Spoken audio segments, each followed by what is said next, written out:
en la teoría de Poznański. Afirmaba que la altiplanicie andina no tenía en aquellos tiempos la altura en que se encuentra hoy día, tampoco su frígido clima. De haber sido así, dice, habría impedido a la raza autóctona americana dedicarse a una obra tan gigantesca como lo es Tiahuanaco y Pumapunku megalíticos, enigmas de la ciencia actual, restos inacabados admirados de la antediluviana metrópoli del hombre americano en los Andes. Aunque algunos geólogos sostienen que desde que existe el hombre, o mejor dicho, desde que existe la humanidad, no han ocurrido en la superficie del globo terrestre grandes evoluciones tectónicas, en las que se sumergían unos continentes mientras se levantaban otros. Pero es evidente que tales hechos sí han sucedido en el Plioceno y más tarde aún, y siguen sucediéndose actualmente en pequeña escala.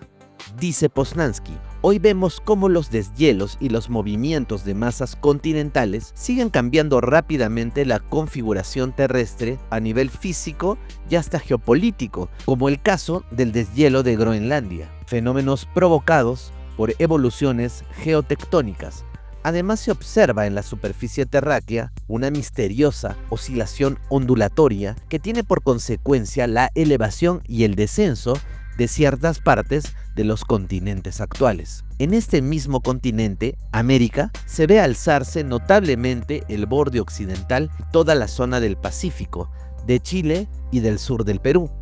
hasta el litoral del Ecuador, en el cual ya se nota un fuerte descenso en la punta de Santa Elena y en la isla de Puná, en donde, a orillas del mar, existen restos de una fauna mamífera cuaternaria. Al extremo norte de la costa ecuatoriana se encuentran restos de pueblos y culturas contemporáneas a la conquista, sepultados bajo una considerable capa de agua, como se manifiesta en Coaque, ciudad visitada por Pizarro en su primer viaje.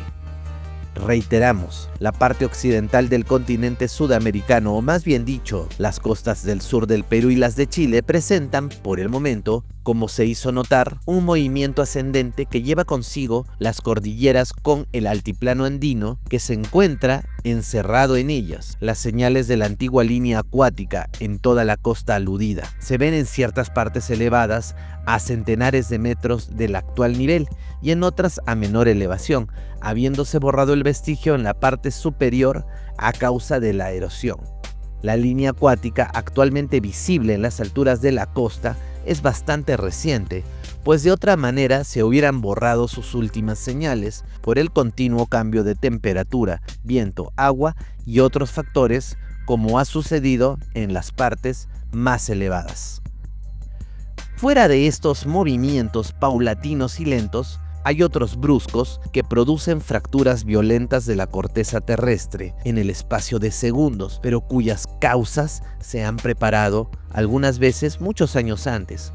En estas sacudidas que provienen de dislocación, causan un desnivel de la parte hundida, cuya consecuencia produce un cambio de la línea acuática. Está plenamente comprobado por múltiples ejemplos que estos grandes movimientos bruscos de la superficie de nuestro globo son debido al enfriamiento del mismo, siendo la pulsación latente o el movimiento ondulatorio producido por causas que hasta hoy la ciencia ignora.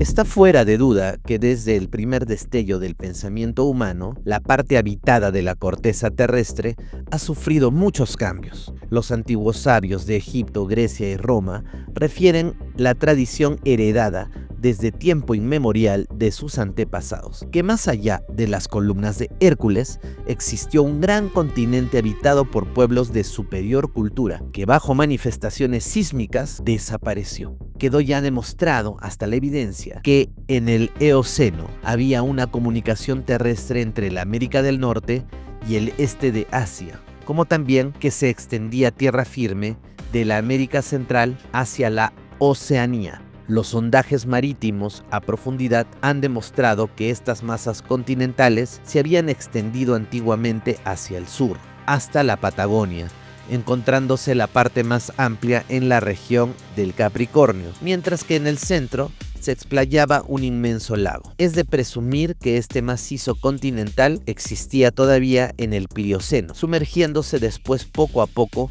hasta una profundidad media de 2.000 a 4.000 metros. Dice Poznański un dato revelador: el enorme laberinto de las islas actuales del Pacífico no puede ser otra cosa que las cumbres más elevadas de un continente sumergido, los picos de una prehistórica cordillera, y por esto encuéntrase una gran semejanza en las construcciones monolíticas, costumbres religiosas y étnicas, armas, idiomas y tradiciones de este enjambre de islas con las de Sudamérica. También han podido ser comprobadas con toda evidencia ciertas concordancias antropológicas de algunos grupos de razas de aquellos archipiélagos con los de este continente. Algunos geólogos opinan que la cadena de los Andes que circunda el altiplano ha sufrido varias grandes evoluciones, o sea que durante ciertas épocas se sumergía hasta cierto punto y en otras ascendía. No se puede entrar a comprobar estos hechos.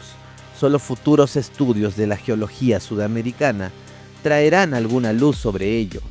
El único hecho comprobado hasta ahora es que el macizo del continente sudamericano se levantó paulatinamente y con él la altiplanicie andina, que en épocas remotas era la sede de una cultura floreciente y donde ya existían los megalitos que fueron levantados cuando la altura era menor en la antigua meseta que se irguió. Aceptada como no puede menos de serlo la teoría del paulatino levantamiento de la cordillera y la meseta andina, debe también ser aceptable el suponer que con la misma lentitud con que se efectuara la elevación de una gran masa terráquea, se produjera el fenómeno inverso del hundimiento de otras partes más o menos considerables de ella. Estas tierras sumergidas no puede ser otra que el antiquísimo puente terrestre que comunicaba Sudamérica y la América Central con la Oceanía, y del otro lado un continente que unía la América del Sur con África. Ahora bien, todas aquellas islas que caóticamente están esparcidas en el Océano Pacífico entre la América del Sur, Australia y África no pueden ser otra cosa que los últimos restos de una parte de la costra terrestre que se halla sumergida en el Pacífico. Muchas de ellas llevan restos de monumentos de una antiquísima cultura, la que difícilmente se habría podido desarrollar si estas islas en sus tiempos no hubieran formado parte de un solo continente muy extenso. Un claro ejemplo de ello es la isla de Rapa Nui, donde se encuentran grandes monolitos con cabezas de una extraña raza humana, llamados moais. Estos enigmáticos seres petrificados se encuentran mirando hacia el norte, cual si nos quisieran mostrar allí dónde están las tierras que sirvieron de sepultura a sus autores. Da la impresión de estar viendo restos arqueológicos del Cusco o de Tiahuanaco. Estos y otros monumentos en el Pacífico son una página de la prehistoria que quedó escrita para enseñarnos el camino que nos lleva a un paraje de este hemisferio en donde hay tierras sumergidas que en otros tiempos formaban un gran continente. Las construcciones sobre todas aquellas islas están técnicamente en íntima relación con las que se hallan en las ruinas de la altiplanicie de los Andes, afirma Poznański.